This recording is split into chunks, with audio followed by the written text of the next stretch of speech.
요한복음 12장. 6월절 엿새 전에 예수께서 베다니에 가셨다.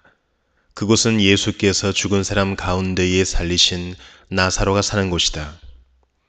거기서 예수를 위하여 잔치를 베풀었는데 마르다는 시중을 들고 있었고 나사로는 식탁에서 예수와 함께 음식을 먹고 있는 사람 가운데 끼어 있었다. 그때에 마리아가 매우 값진 순나드 향유 한 근을 가져다가 예수의 발에 붓고 자기 머리털로 그 발을 닦았다. 온 집 안에 향유 냄새가 가득 찼다. 예수의 제자 가운데 하나이며 장차 예수를 넘겨줄 가룟 유다가 말하였다. 이 향유를 300데나리온에 팔아서 가난한 사람들에게 주지 않고 왜 이렇게 낭비하는가? 그가 이렇게 말한 것은 가난한 사람을 생각해서가 아니다.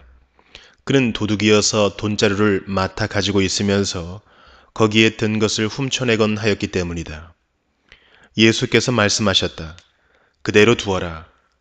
그는 나의 장사 날에 쓰려고 간직한 것을 쓴 것이다. 가난한 사람들은 언제나 너희와 함께 있지만 나는 언제나 너희와 함께 있는 것이 아니다. 유대 사람들이 예수가 거기에 계신다는 것을 알고 크게 떼를 지어 몰려왔다.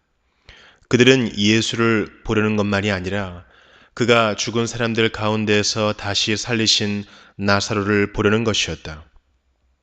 그래서 대제사장들은 나사로도 죽이려고 모의하였다. 그것은 나사로 때문에 많은 유대 사람이 떨어져 나가서 예수를 믿었기 때문이다. 다음 날에는 명절을 지키러 온 많은 무리가 예수께서 예루살렘에 들어오신다는 말을 듣고 종려나무 가지를 꺾어 들고 그분을 맞으러 나가서 호산나 주님의 이름으로 오시는 이에게 복이 있기를 이스라엘의 왕에게 복이 있기를 하고 외쳤다. 예수께서 어린 나귀를 보시고 그 위에 올라타셨다. 그것은 이렇게 기록한 성경 말씀과 같았다.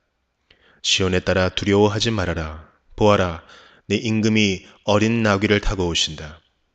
제자들은 처음에는 이 말씀을 깨닫지 못하였으나 예수께서 영광을 받으신 뒤에야 이것이 예수를 두고 기록한 것이며 또 사람들도 그에게 그렇게 대하였다는 것을 회상하였다. 또 예수께서 무덤에서 나사로를 불러내어 죽은 사람들 가운데서 살리실 때에 함께 있던 사람들이 그 일어난 일을 증언하였다. 이렇게 무리가 예수를 맞으러 나온 것은 예수가 이런 표징을 행하셨다는 말을 들었기 때문이다. 그래서 바리새파 사람들이 서로 말하였다. 이제 다 틀렸소. 보시오, 온 세상이 그를 따라갔소.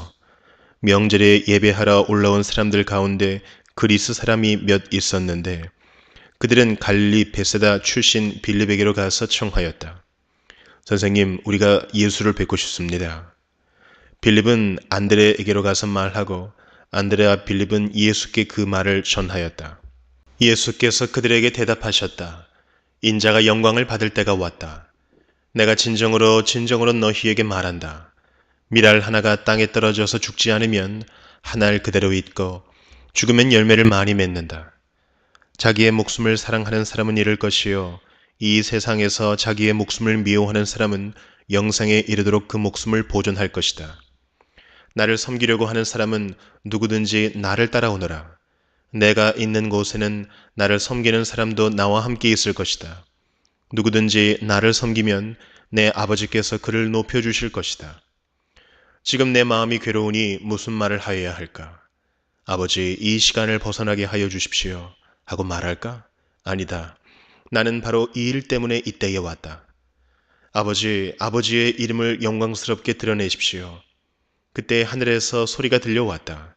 내가 이미 영광되게 하였고 앞으로도 영광되게 하겠다. 거기에 서서 듣고 있던 무리 가운데서 더러는 천둥이 울렸다고 하고 또 더러는 천사가 그에게 말하였다고 하였다. 예수께서 대답하셨다. 이 소리가 난 것은 나를 위해서가 아니라 너희를 위해서이다. 지금은 이 세상이 심판을 받을 때이다. 이제는 이 세상의 통치자가 쫓겨날 것이다. 내가 땅에서 들려서 올라갈 때에 나는 모든 사람을 내게로 이끌어 올 것이다. 이것은 예수께서 자기가 당하실 죽음이 어떠한 것인지를 암시하려고 하신 말씀이다. 그때의 무리가 예수께 말하였다. 우리는 율법에서 그리스도는 영원히 살아계시다는 것을 배웠습니다. 그런데 어떻게 당신은 인자가 들려야 한다고 말씀하십니까? 인자가 누구입니까? 예수께서 그들에게 대답하셨다. 아직 얼마 동안은 빛이 너희 가운데 있을 것이다. 빛이 있는 동안에 걸어 다녀라. 어둠이 너희를 이기지 못하게 하여라. 어둠 속을 다니는 사람은 자기가 어디로 가는지를 모른다.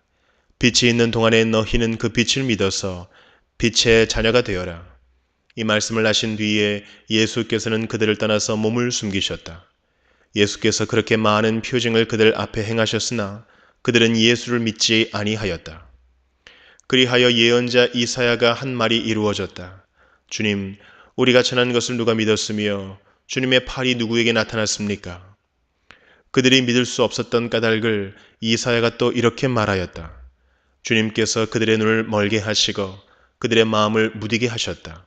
그것은 그들이 눈이 있어도 보지 못하게 하고 마음으로 깨달아서 돌아서지 못하게 하여 나에게 고침을 받지 못하게 하려는 것이다.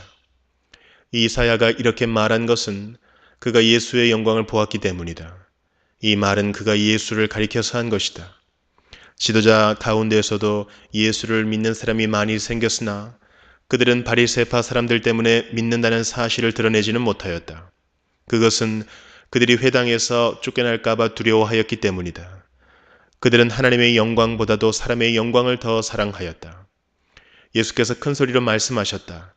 나를 믿는 사람은 나를 믿는 것이 아니라 나를 보내신 분을 믿는 것이요. 나를 보는 사람은 나를 보내신 분을 보는 것이다. 나는 빛으로서 세상에 왔다. 그것은 나를 믿는 사람은 아무도 어둠 속에 머무르지 않도록 하려는 것이다. 어떤 사람이 내 말을 듣고서 그것을 지키지 않는다 하더라도 나는 그를 심판하지 아니한다. 나는 세상을 심판하러 온 것이 아니라 구원하러 왔다. 나를 배척하고 내 말을 받아들이지 않는 사람을 심판하시는 분이 따로 계시다. 내가 말한 바로 이 말이 마지막 날에 그를 심판할 것이다. 나는 내 마음대로 말하는 것이 아니다. 나를 보내신 아버지께서 내가 무엇을 말해야 하고 또 무엇을 이야기해야 하는가를 친히 나에게 명령해 주셨다. 나는 그의 명령이 영생인 줄 안다. 그러므로 나는 무엇이든지 아버지께서 나에게 말씀하여 주신 대로 말할 뿐이다.